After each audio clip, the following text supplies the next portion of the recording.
ഇത് കണ്ടോ, ഇന്ന് ഞാൻ എൻ്റെ റോസിന് കൊടുക്കാൻ പോകുന്ന വളമാണ് ഇത് നമ്മുടെ പച്ചക്കറി വേസ്റ്റ്, എല്ലാ പച്ചക്കറി, പഴത്തൊലി, ഉള്ളിത്തൊലി, ഇതെല്ലാം മാത്രമല്ല നമ്മുടെ കക്കിരിക്കയില്ലേ, സാലഡ് വെക്കുമ്പോൾ ഒരു പകുതി ഇങ്ങനെ കേട് വന്നിട്ടുണ്ടായിരുന്നു, അത് എല്ലാം കൂടെ അരച്ചതാണ് അരച്ചിട്ട് സാധാരണ നോർമൽ വാട്ടറിൽ ഇന്നലെ അരച്ചതേ ഉള്ളൂ, അത് ഇന്നത്തേക്ക് എടുത്ത് ഒഴിക്കുന്നത്.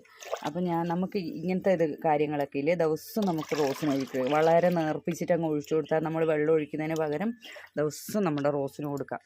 കണ്ടോ, ഞാൻ കഴിഞ്ഞ ആഴ്ച ഒരു 4-5 ദിവസം മുമ്പ് ബീട്രൂട്ടിൻ്റെ വെള്ളം ഒഴിച്ചതിൻ്റെ ഒരു വീഡിയോ ഇട്ടിരുന്നു. അത് കണ്ടോ, എൻ്റെ റോസിൻ്റെ തെഴുപ്പുകൾ കണ്ടോ, പുതിയ തെഴുപ്പുകൾ നല്ല ഹെൽത്തി ആയിട്ട് വരുന്നുണ്ട്. അതിന് മുമ്പേ ഞാൻ ഇതുപോലെ മീൻ കഴുകിയ വെള്ളം, ഇറച്ചി കഴുകിയ വെള്ളമൊക്കെ ഒഴിക്കുന്നത്. നമുക്ക് ഇതുമാതിരി ഇതൊക്കെ ഇല്ലേ, നമ്മുടെ അടുക്കളയിൽ കിട്ടുന്ന അരി കഴുകിയ വെള്ളം, ഇതൊക്കെ എടുത്ത് വെച്ചാൽ ദിവസം നമുക്ക് റോസിന് ഒഴിച്ചു കൊടുക്കാം. വളരെ നല്ലതാണ്. ഡെയിലി നമുക്ക് റോസിന് ഇങ്ങനെ വളം ചെയ്യാം. അതൊരു